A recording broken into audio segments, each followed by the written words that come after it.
The following program has been provided by the Pacifica Radio Archives Preservation and Access Project. For more information, call 1-800-735-0230 or log on to pacificaradioarchives.org.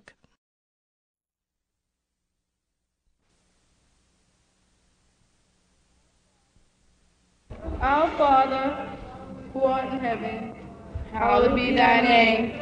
Thy kingdom come, thy will be done, on earth as it is in heaven. Give us this day our daily bread, and forgive us our trespasses, as we forgive those who trespass against us. And lead us not to temptation, but deliver us from evil. For thine is the kingdom, the power, the glory, forever. Amen. Martin Luther King! Why are we Martin there? Luther King! Martin Luther King! Martin Luther King! Martin Luther King! Martin Luther King! Martin Luther King! Martin Luther King! Martin Luther King! Can I have your attention, please? These mourning bands are just what they mean. They're to be worn around the arms. We're not to be here to protest Black Power or anything like this. We're here to mourn the death of Martin Luther King. We shall not be moved, just like a tree that's planted by the waters. We shall not be moved. Everybody, we shall not be moved. Right. We shall not be moved, just like a tree that's planted by the waters. We shall not be moved. One more time now. Michael Mayhew is going to say something to everybody, and we're going to act like polite people and listen to what he has to say. Go ahead. I'm from Buenos Aires. All this singing and shit ain't getting us nowhere. I know, man. No, man, no. This is, we had a mourn, right? You people of Bedford-Stuyvesant, Harlem. Non-violence died with Martin Luther King. It died with him. And we ain't getting nowhere like this, baby. This singing ain't getting us nowhere. I'll be cool. I'll go to jail. I don't care. Wait. Jail ain't nothing. I've been to jail before. That's right. You'll overcome. That's right. The black people will overcome. These white people are here to vindicate themselves. Come on now. That's all right, baby. We haven't overcame yet, baby. We haven't overcame yet. He's saying we shall overcome too many times. Wait, come on, let's not blow this. Yeah. Hey, hold it. I ain't finished. All right. This ain't getting us nowhere. This non-violence just died, man. Wait. We gotta have violence out here. No violence. That's right. You white people out here to vindicate yourself. I'm tired of this now. We black people have to have a stand. We gotta stand. You hear that? I'm from the high, and I know. I'm from Bedford-Stuyvesant. No, you can't. Wait a minute, don't. I ain't finished. Black power. Black power. All you people, Beep, please beep. ignore Bang, us. bang. We're not here Ungawa, for black violence. power. We're not here for violence. People, I'd like to say we're not here for violence. We're here to mourn a man who was great to all of us. Yeah!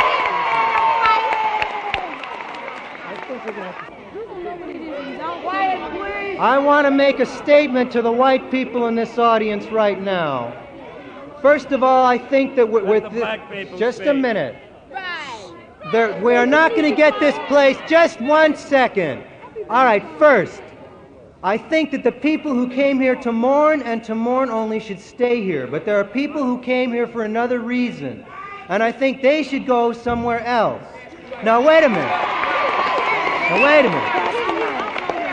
Now, I'm talking to the whites in this audience who want to go somewhere else and do something else. Me, sir? Now, I want to say that I think that the whites should hold their memorial service and they should hold it in the middle of Fifth Avenue and tie up this city until this kind of stuff won't go on. I think that we're losing sight of what we are here for. I think there are too many chiefs and no Indians up here. And I think that more than any other song right now, this seems to be appropriate. A song by Dino Valente.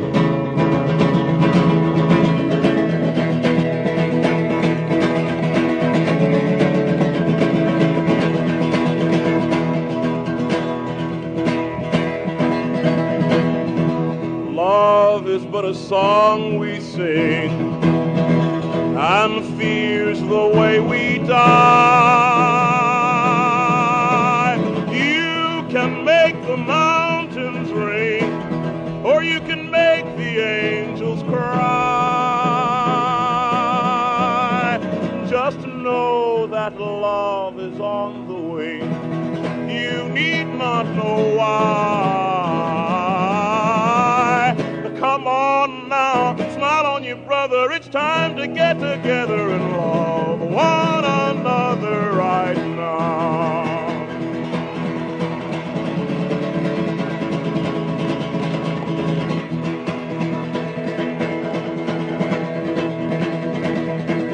Some will come and some will go, and we will surely pass, till that one who's left us here returns for us at last. People, don't you see, we are but a moment's sunlight fading in the grass. Come on now, smile on your brother. It's time to get together and love one another right now.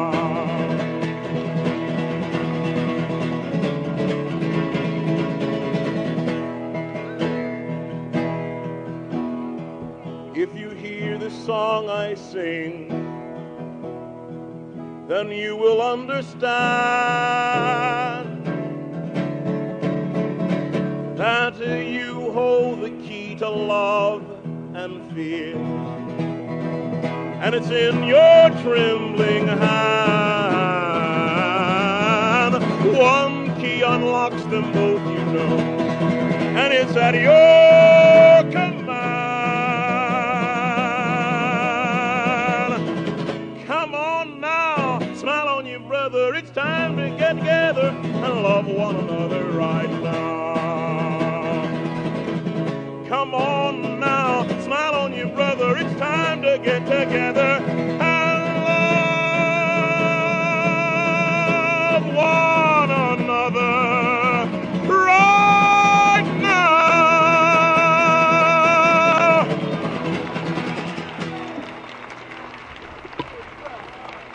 My name is Al Evanoff. I'm a vice president of District 65 of the Retail, Wholesale, and Department Store Union.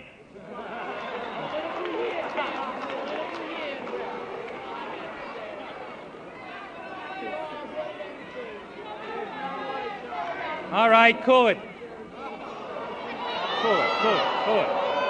Cool it.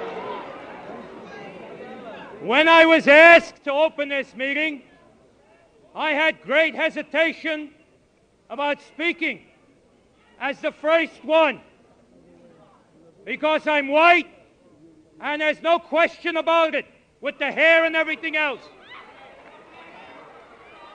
And I knew, come on, please. And I knew that there might be some questions about whether this meeting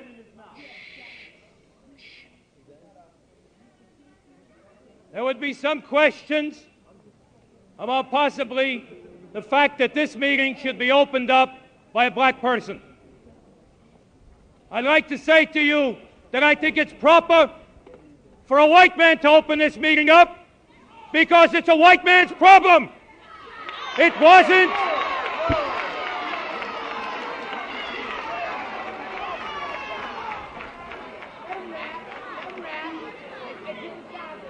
It wasn't.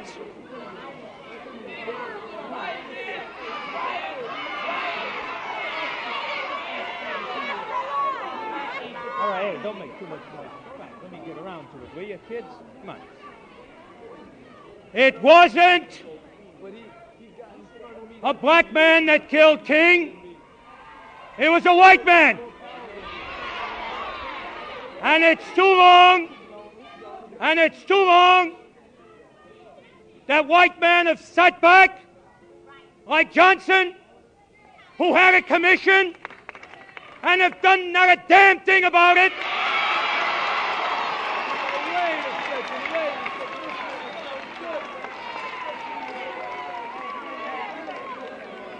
You would think from the radio and television and the way Johnson spoke yesterday that Martin Luther King was going around this country talking about nonviolence and trying to halt violence of black people. The truth is that he was talking against the violence of whites throughout this nation. And for this reason, I think it's... Now listen, brother. Stop. Stop. And it's for this reason that it's proper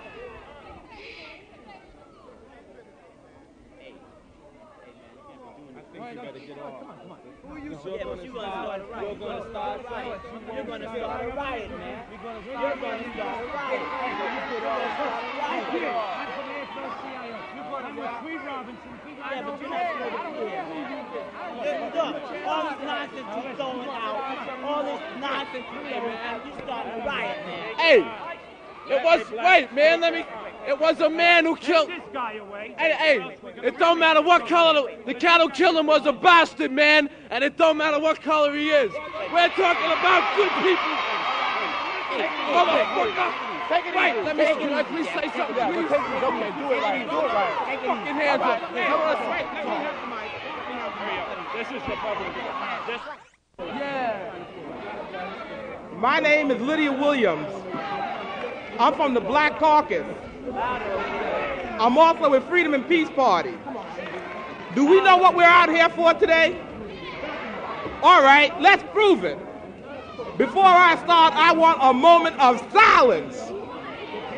I'm calling for a moment of complete silence.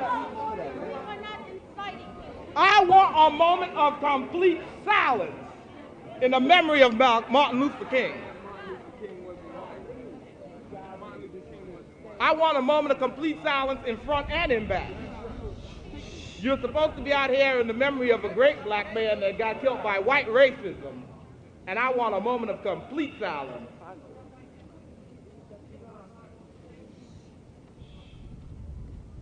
Thank you. It was hard to come by.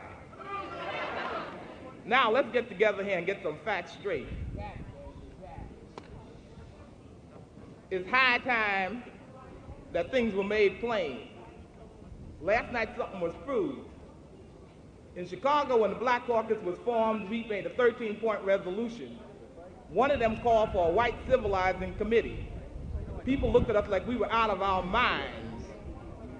They didn't know what we were talking about, because we were the barbarians, we were uncivilized. Well, last night you found out what I meant by a white civilizing committee.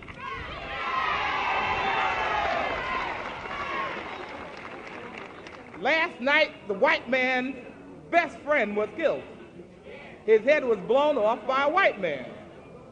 This is why you need to civilize the white communities.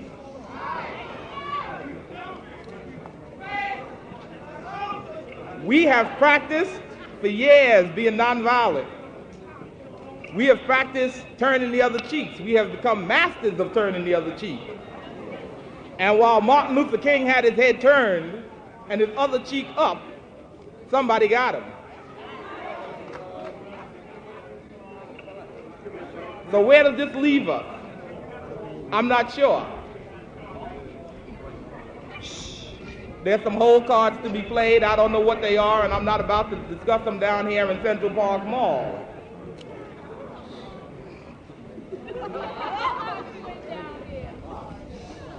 You all gathered out here today to hear a whole lot of speeches and listen to a whole lot of notable speakers. But for the blacks in the audience, I hope you know where it's at. I do, and I hope all of you do too. For the whites in the audience, I hope they know where it's at. And I hope last night came as education that the racists in this country can stop sitting on their backsides acting like they're all innocent, because the guilt didn't come from the man that shot the gun alone. It came from the ones that sat back and said, not I.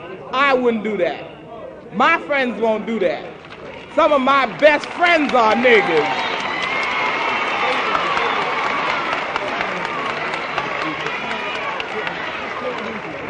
All that rhetoric sounds great, but the only best friend I got is a black man, and some of them I ain't trusting too far.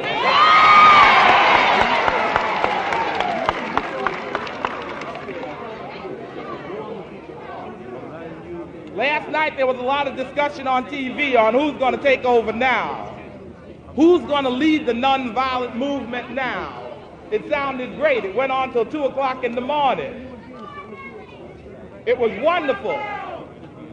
Why should we keep producing leaders for white America to blow them down? We don't need the leader. It's the people's fight now.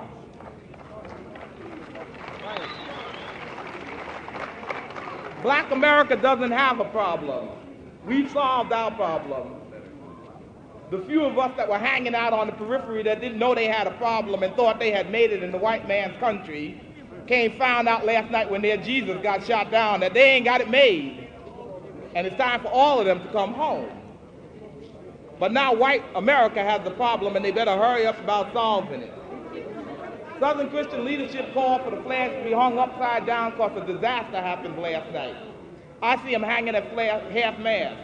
That's great. But when white America discovers the disaster it performed last night, they'll turn them upside down in a hurry.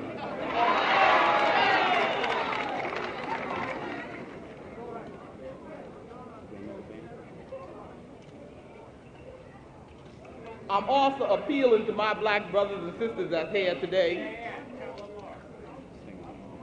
to be cool. Be cool. I think all of you know what I mean. Yeah. Be cool. Take care of it. I didn't say a word. You got to. You're downtown. You know where you are. Look around you. The man is ready. You needn't think because you're an integrated crowd that it'll be any safer, because the whites out here are considered white liberals and they're considered expandable. And if the man wants you, baby, he'll take them to get you. He can afford it. He's in the majority anyhow. He can afford these whites that's out here if it means taking them to get you. So just keep a cool head, you know, get yourself together, and if you got something to do it right.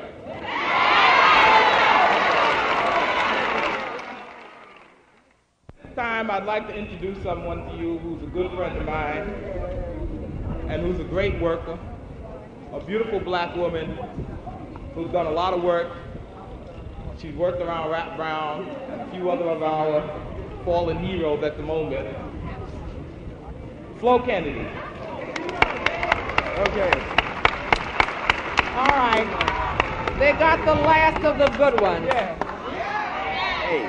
That was the last of the good ones. That was the last of the good ones.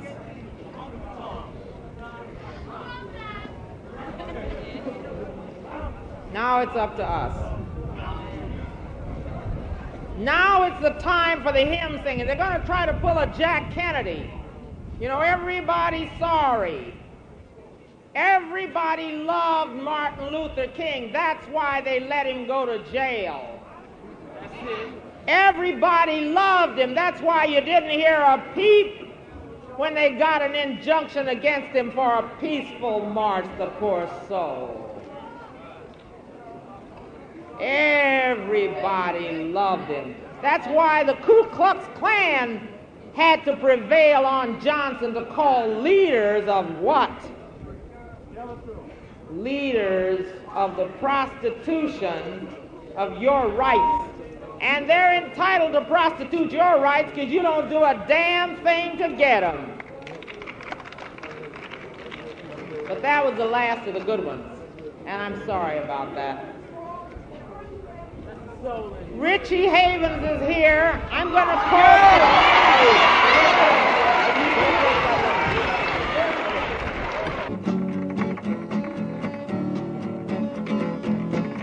There must be some way out of here, said the joker to the thief.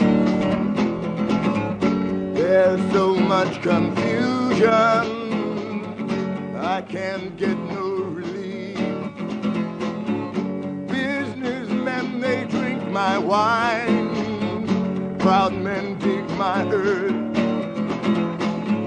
None of them along the line know what any of it is worth. No, no.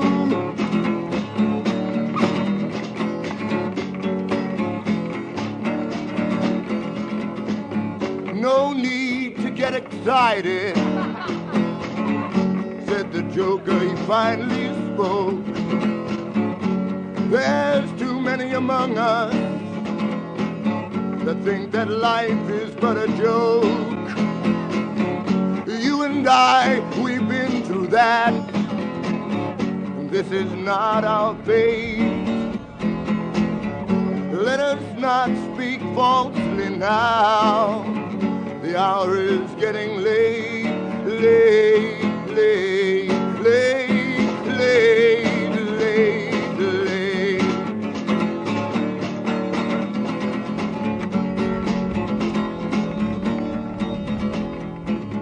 All along the watchtower, the princess kept the view. Other women came and went, barefoot servants too. Hey, outside in the distance, a wildcat did growl. Two riders came approaching, the wind began to howl. Yeah, yeah, yeah, yeah, yeah, yeah.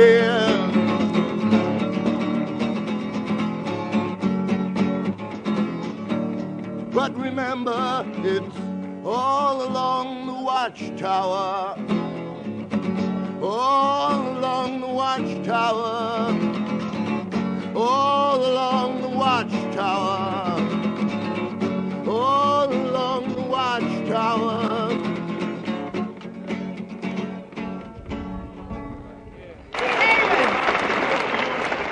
Richie Haven. At this time, I'd like to introduce to you Mr. Jarvis Teiner, National Director of the Du Bois Clubs. Here, here. America has lost a real leader. The world has lost a real leader. In this struggle to change this world, to change America, a whole lot of leaders may go down. A whole lot of us may go down. But I don't know how everybody else feels, but when I decided to get myself in this struggle, I said at that point, God damn it, give me freedom or give me death, God damn it. And I'm ready to give my life if that's what's necessary to change this goddamn situation in this country.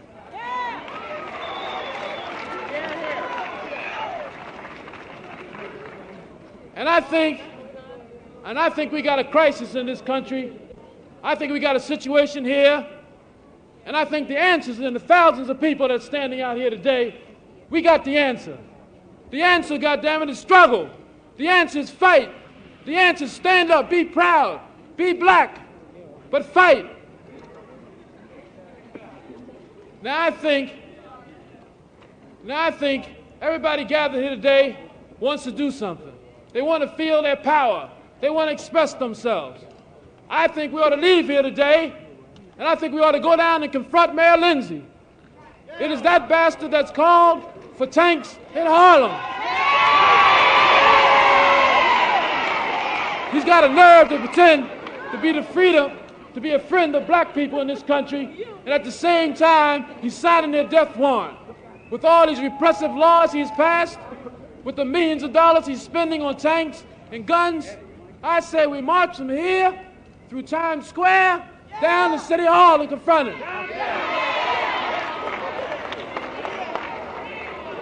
I'm going to talk a little bit about lynching Bird Johnson.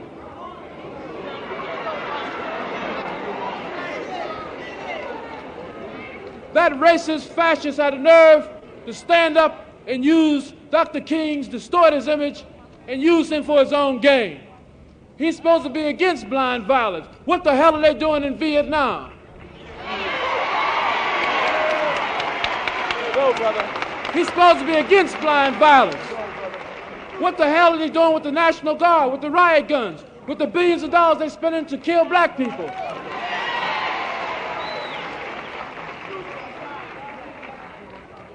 I think we got to tell it like it is.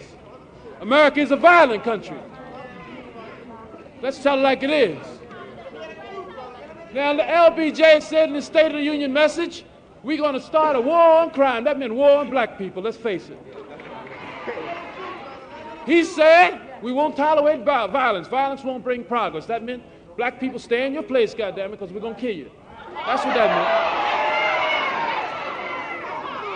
meant. And when he said that, listen now, when he said that, he gave a license to that fascist maniac who killed Dr. King. The blood is on LBJ's hands, yes, that's what I'm saying.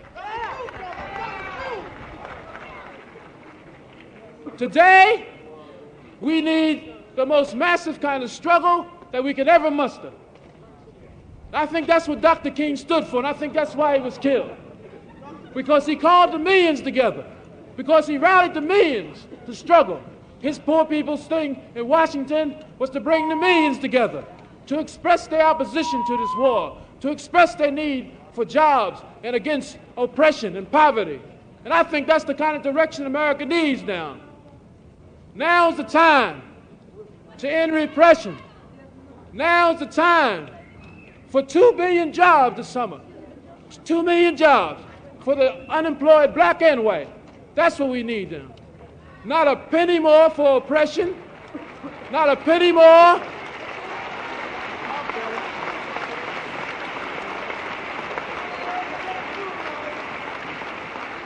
Not a penny more for tanks and guns, and billions for the millions of dispossessed Americans.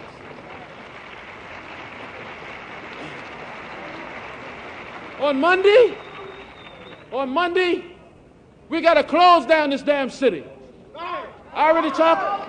Let me tell you what's happening. I heard that the schools in Kentucky are closing down. I heard that the schools in West Virginia are closing down. Now, goddammit, New York's got to close down, that's for sure.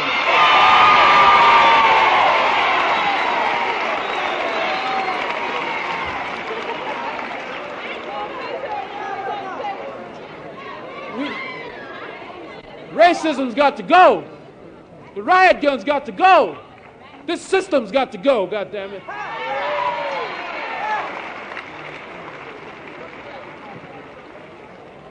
Now's the time to demand fundamental change in this country, to demand a new course, to demand the end of the war, to demand the end of that policy that says we got to go around and kill all the colored people of the world demanding freedom, to demand new direction. And I think this movement has got to get out of all its hang-ups. Got to drop all the vacillation. We got to get together We got to struggle. And to guarantee that, thousands, millions should go down to Washington, take part in that poor people's thing. People should go to Memphis on Monday. They should stay out of their schools. And I also say that will be possible. Here come some brothers. Give them a hand.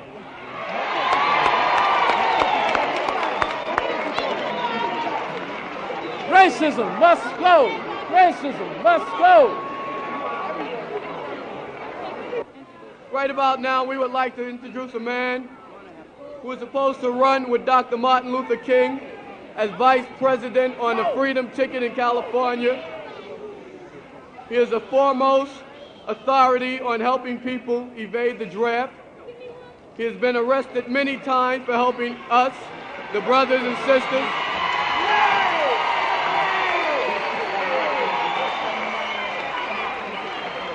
I want to give to you now none other than Dr. Spock.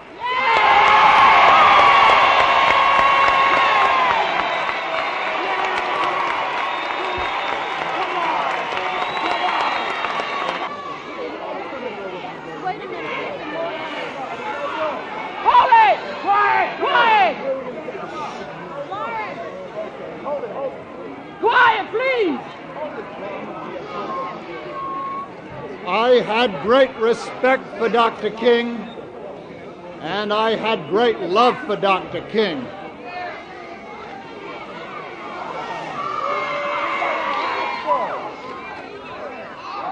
Quiet. Dr. King. Where's the bucket? Where's that bucket right there? Take it back there, brother. Bring it back there. Brothers, sisters, and friends. Hey, take it back there. Take it back. Again, I say, you know, a couple of people have invaded the stage, and you're up here, and nobody's bothering you, but please don't talk louder than I do, and I got a pretty heavy voice.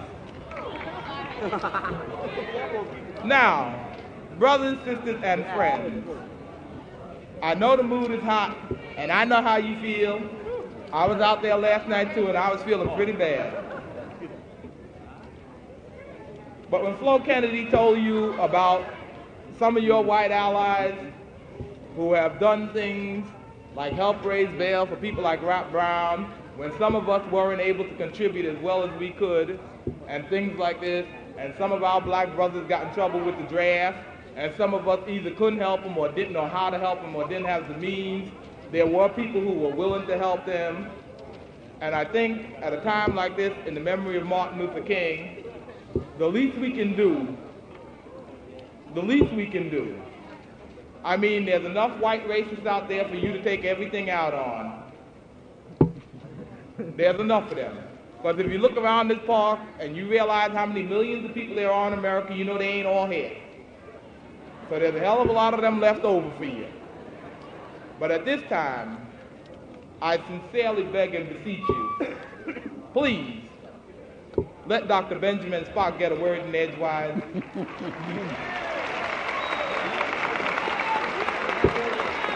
I thank you one and all. And now I will present to you, and I would like a little bit of, you know what it is, what I'm talking about. Dr. Benjamin Spock.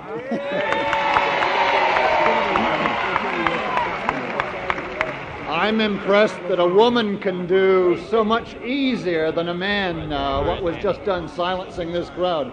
I said before, I had enormous respect for Dr. King, and I came to love Dr. King. And I also want to say that I love Mrs. King, too, and let's remember her today and all write a letter to her. A most inspiring woman and a good mother. What I want to say now is particularly to the white people in the audience here. The President's Commission on Civil Disorders came in with a pretty good report, much more honest than most reports of its kind. What has been the effect? Generally speaking, it has been greeted with a significant silence. The president hasn't even had the courage to say that he supported it. He only said that he recommended that people read it and study it. Richard Nixon characteristically came out more flat-footedly.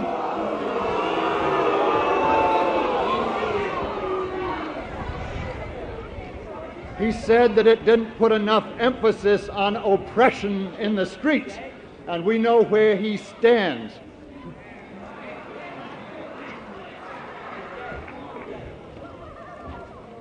There is an enormous job to be done to get racial justice in the United States. Even if all of us start with all the enthusiasm and strength that we have, it still is going to take 1 decade, 2 decades, 3 decades to really get justice in this country. But it's time for us to start. Dr. King stood not just for nonviolence. Dr. King stood for militancy. And the white people will do no honor to Dr. King if they just say, too bad, he was a wonderful man. The only meaning that we can take from his death is to rededicate ourselves to become militant in trying to get racial justice in this country.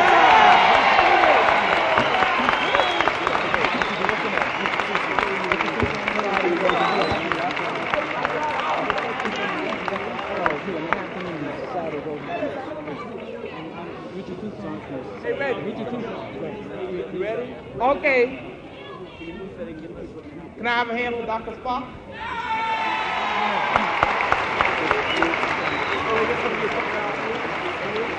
Thank you. And now, Richard Tucson. Yeah. Yeah. Yeah. You people out there in the audience, you don't know me, and I'm not trying. And I'm not trying to become a Stokely Carmichael on H. Brown or Malcolm X. I'm telling you, I'm a black individual telling you that we're in a racist country and something is going to have to be done about it. You understand? I'm telling you again that somebody wants you to walk up on 42nd Street and burn down movie theaters when I'm trying to tell you to go down to Wall Street and get to the system that we all crippled under. You understand? It's because of the capitalist system that we got my black brothers and sisters down in Mississippi starving, and we got black brothers and sisters up there in New York State starving. You got poor Kentucky white starving, and y'all gonna say, march on 42nd Street to do what? Rape faggots?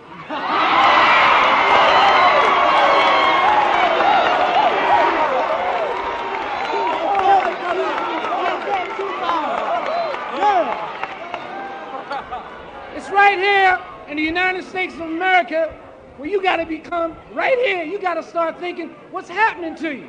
Why we got post schools uptown? Why can't all the black kids get into city college when 90% of the school is Jewish? No reflection on those people that were slaughtered by Hitler. But, you know, but the point is, it is a problem. The problem has to be dealt with. You understand? I don't want to burn down America. I dig the place. But they don't dig me. They don't dig me. They don't dig me. They don't dig me. I went up Sunday. Now, if you don't believe me, if you have any students here from NYU, you go up to NYU Hall of Fame, and there wasn't one black bus up there, one black statue of no black man. Not one. And they got room for one up there now, and before I die, I bet you King is going to be up there.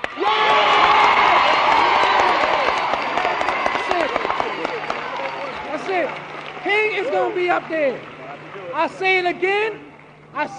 You don't know me. It's the first time I spoke to so many people in all my life, and I'm telling you, you got to become realistic. I'm black, brother. I was there last night when they broke in the liquor stores. Believe it or not, I ain't lying. For the first time, I had to let some depression loose. I stood there, I watched the brothers break in the liquor store, and I say, "Two, what are you standing there for? Go in there with them." I hopped on the counter. I hopped on the counter, and I went in there, and I snatched me some brands I ain't never heard of. They home. They home. They home. They home. I'll tell you now, right here in America, something gotta come down. You see, when the riots broke out in Detroit, they ain't tell you. They told you about the cops they had in the riot district. But Lord knows they didn't tell you about the son of a guns surrounding General Motors. They didn't tell you that.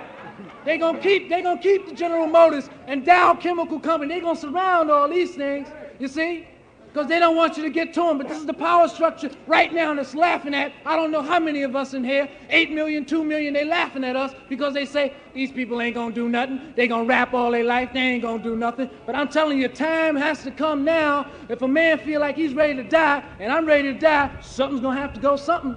I'm telling you, let me tell you, the United States of America, like Malcolm made a statement, the chicken has come home to roost one time.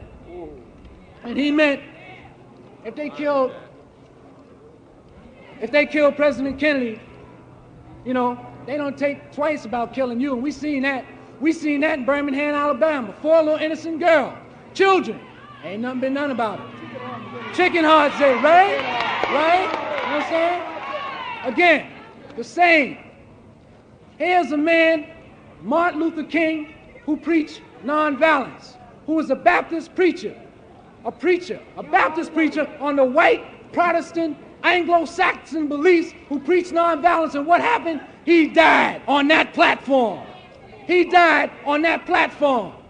Here's Malcolm at the end. He gets killed when he decides that what we should do in America is put the United States on trial. So Charles Irving Arnold and his boys code for CIA. Charles Irving Arnold, they had him blasted away.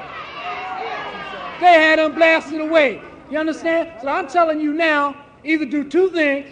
Either go downtown, do something with Wall Street, or put this goddamn country on trial because it should be on trial.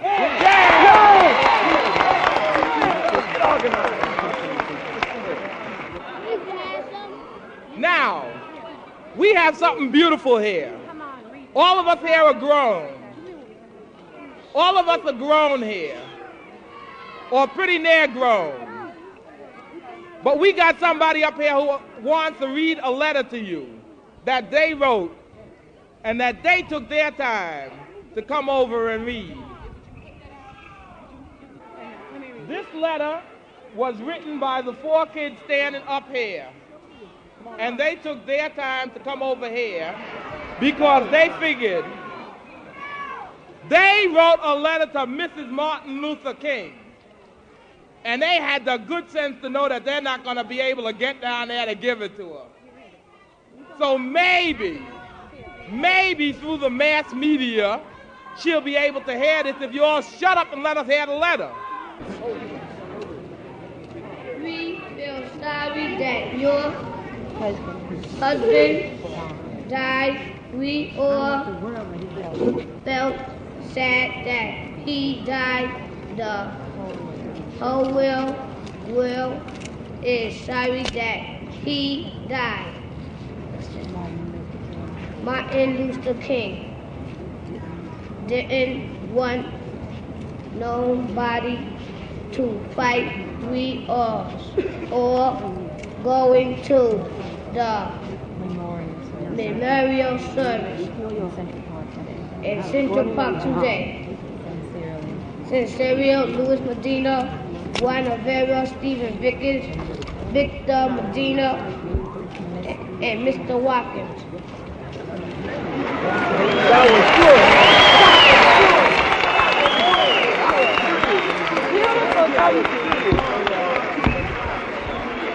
They're from PX 101 in Manhattan. At this time, I'd like to present, she called herself a nobody. She thought she wasn't going to be allowed to speak because she was a nobody. I abandoned that thought some time ago. Anybody that's black is somebody.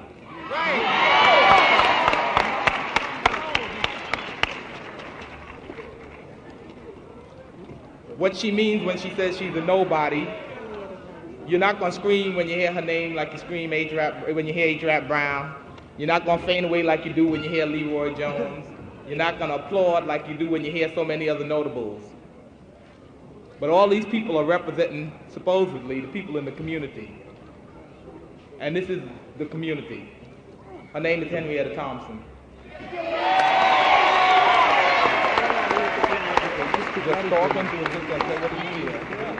I want to tell all the black people out there, the hard-working people that have been working and paying taxes. I know it's a lot of white people that work with us, but you may work with us, you may feel sorry for us, but you can't feel it like a black man can. You can change your name, but I can't rub this color. I can't rub this color off of me. I was born and raised in Harlem. I knew all the prejudices that were around me, but I never had to face it. I went to the school in my neighborhood, because in those times you went to the school in your neighborhood. And when they told you something about when I was grown, sending money down south, I'm ashamed to say it, but I was the first to say, not me, why should I? I never faced prejudice. Well, damn it, I faced it a few weeks ago. I've been working for 17 years, and I've been looking for a decent place to live. And I went to the Urban League, so-called Open City, and they sent me to an apartment, 1050, you hear me? 1050 10th Avenue in Brooklyn.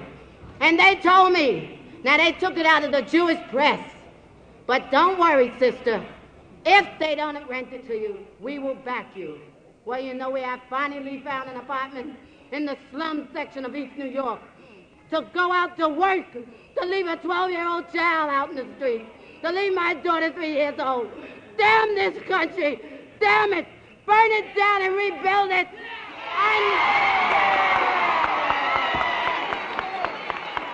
I'm not good on history, but there was a man that said, give me liberty or give me death. Well, God damn it, take these chains off of me. Yay!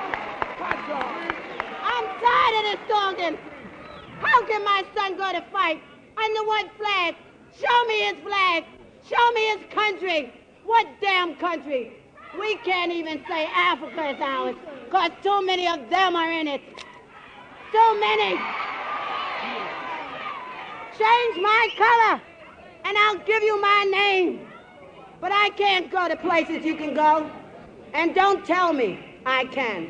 I have a whole lot of Jewish friends that I wouldn't trade them for $1 million. $500,000 will do.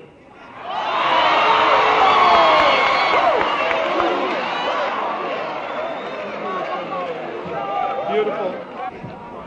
I'd like to say something right now to the people who are congregated here. Those of you who still believe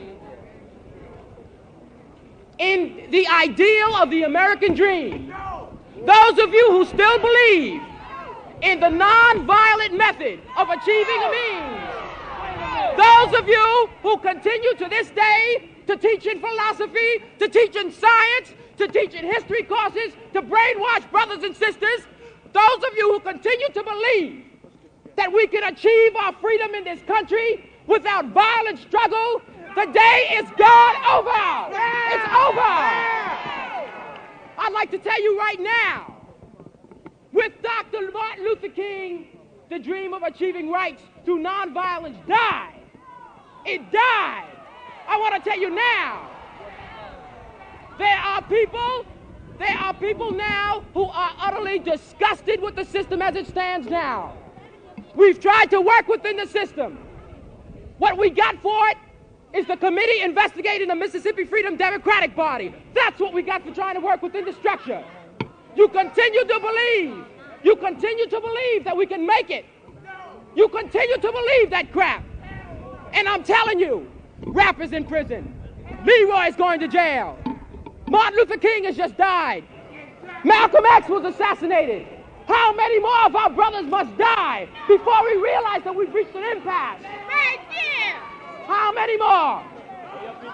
I tell you now, for those of you who still consider themselves to be revolutionaries, those of you white, black, and Puerto Ricans, because black is a consciousness. Black is a consciousness. Revolutionaries can be any color. Malcolm said it. Castro's a revolutionary. Ben Bella's a revolutionary. And the independents And our man Che Guevara was a revolutionary. I continue to say to you that we have reached an impasse in American society. You know why we have Vietnams? We don't have Vietnams because of our military. We have it because of a moral stagnancy in this country. We have reached an impasse. We are morally stagnant. Nietzsche said it. It applies to this country as well. We need some philosopher to raise his voice and say, we have become morally stagnant. We will never reach a creative culture in this country because look at us, masked around. A man has died. He was assassinated. We still, to this day, believe in working within the structure. Democracy as it stands as an ideal is fantastic. The reality is that it never has existed here. Democracy has never existed here.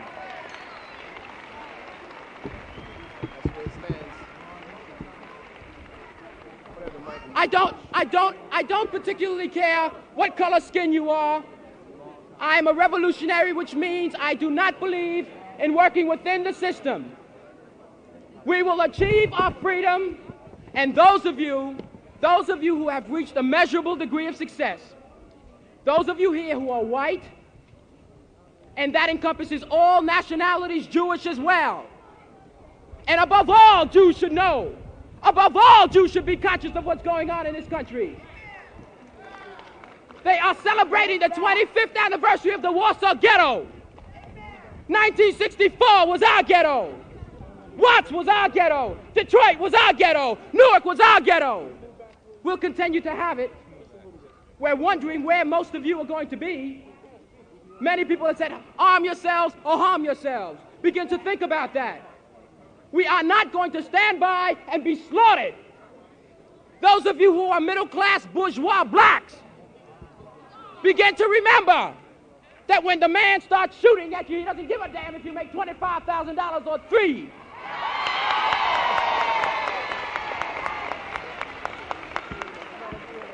Those of you who are Puerto Rican, and I'm a black Puerto Rican so I can speak, it reduces credibility. Raised with black people, fighting with them, and I was jitterbugging with them. And I'll tell you now, stop the strife. Stop the conflict within yourselves. The man could easily come into your community and divide and conquer. Stop the bullshit.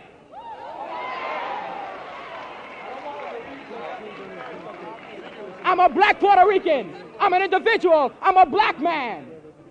I don't care what color skin you are. If you're on a roof fine with me, you're all right.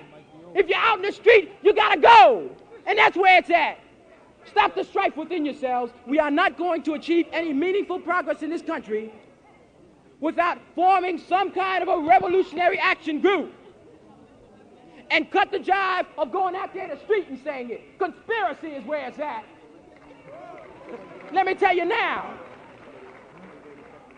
Americans are most afraid of conspiracy. And let me tell you something, it works. It works. We are going to achieve freedom in this country. And I mean a freedom, I don't mean a regimented culture. I don't mean a formal structure whereby we cannot expand, we can't relate to each other. I mean a culture where I'm able to look at you in the face and respond to you as an individual. I'm talking about a culture where the minority rights can have just as much validity as the majority rights. I'm talking about a system where more people are in the decision-making processes of this country. I'm not talking about a formalized, regimented, uniform type country. Let's work for that utopia. We can achieve it. We can become moral. We can become individuals. To the revolution. In keeping with the policies of the day, there's a little girl here from Tennessee, the place where Martin Luther King was shot, who has a couple of words to say, and I personally would like to hear her. Edna Carr. Edna, where are you? Come around here. Edna, come around here. Hey, Watch out. Come on, Edna. Brothers and sisters, my slave name is Sylvia Elizabeth Carr. In other words, that name was given to me by a white man. You say you love the white man, he teach Christianity, and he goes out here and kill your brothers and sisters, and you gonna love that devil? He is the beast. He only teach hatred, and you gonna say you love him? You better wake up. I was deceived by that white man when I was down south, but since I came here, I have woken up. I see the way he is.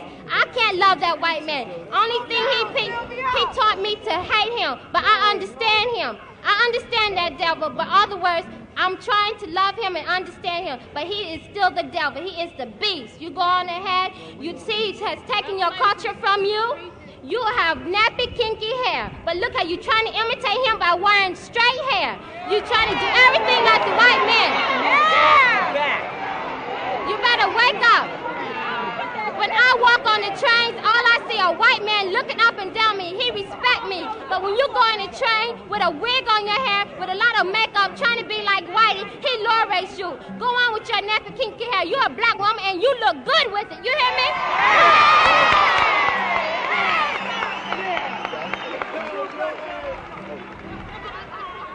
Thank you, sister. And now, move back, please. I have to say this because it's important to me. Because so many people forget, and they figure every black person that managed to make it has forgotten them. And at this time, I would like the crowd to quiet down and the greatest respect shown to a black brother who has tried and never forgot to look back for the rest of us and make sure we're getting a little bit of cake too. I'd like the people on the stage to back a little bit. At this time, I am sorry, but I have to demand a little respect because I respect this man from the bottom of my heart. I want the people on the stage to back a little. They're not going to crowd him off the stage like they've been crowded in New York because I'm a nobody. But Ossie Davis is the greatest. Now that I have what I call a respectable circle, and I expect a little respect from the crowd, I give you Ossie Davis.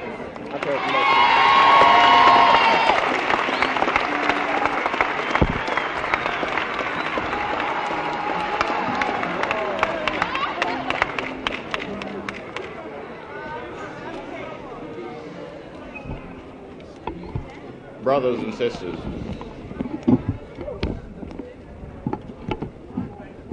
we gather at this spot in Central Park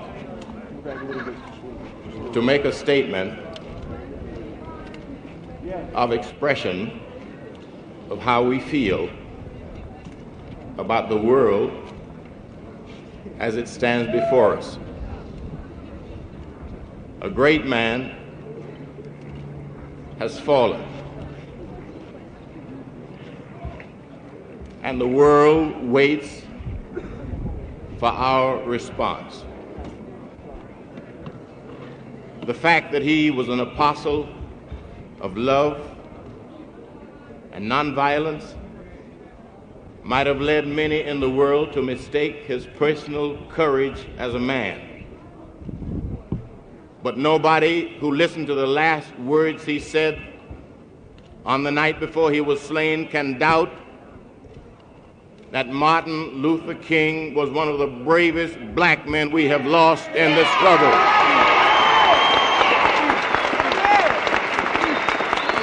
And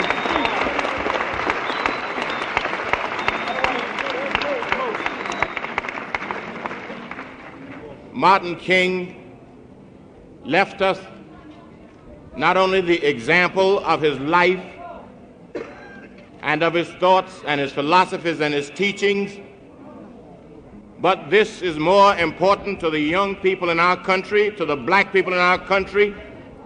He left us the example of his death.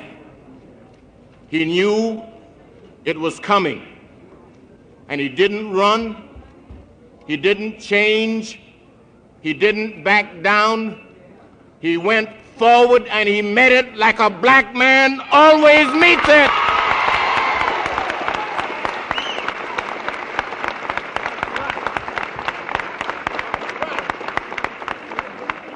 Now, Now, why was Martin Luther King in Memphis?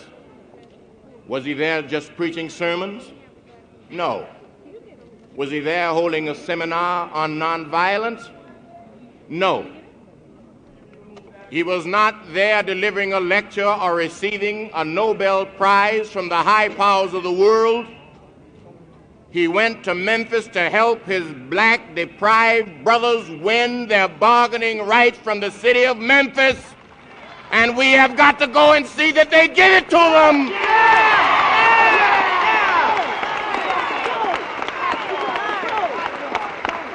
They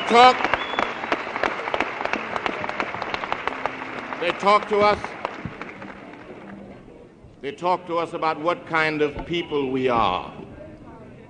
They laugh at us because we have to feed our families from what we can get on welfare. They say to us, why do you ask the government to do so much for you and the government hasn't done anything for anybody else? They say that we love welfare, that we are not men, that we don't care for our wives and our children, that we don't want to work. In Memphis, men are trying to work, trying to earn enough to send their kids to schools, to put breads on their tables, and you kill the man!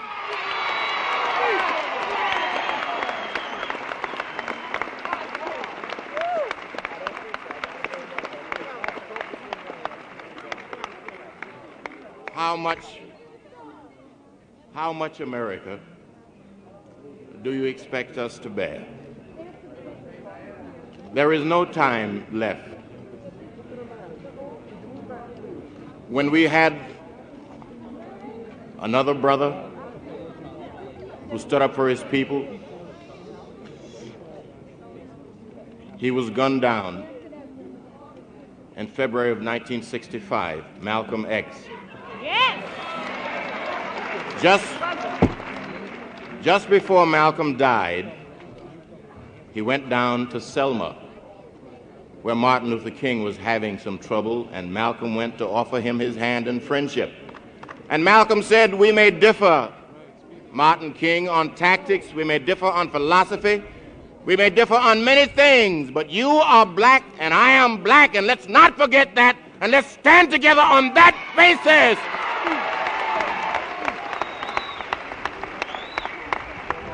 And isn't it prophetic? Isn't it prophetic that just a few weeks ago, Martin Luther King, Nobel Prize winner, big man in the world, popular with black folks, popular with white folks, Martin Luther King went to Newark and visited Leroy Jones and said the same brotherhood statement that Malcolm had made to him. The fact that we are black is enough to establish our unity and the basis of our fight in this country.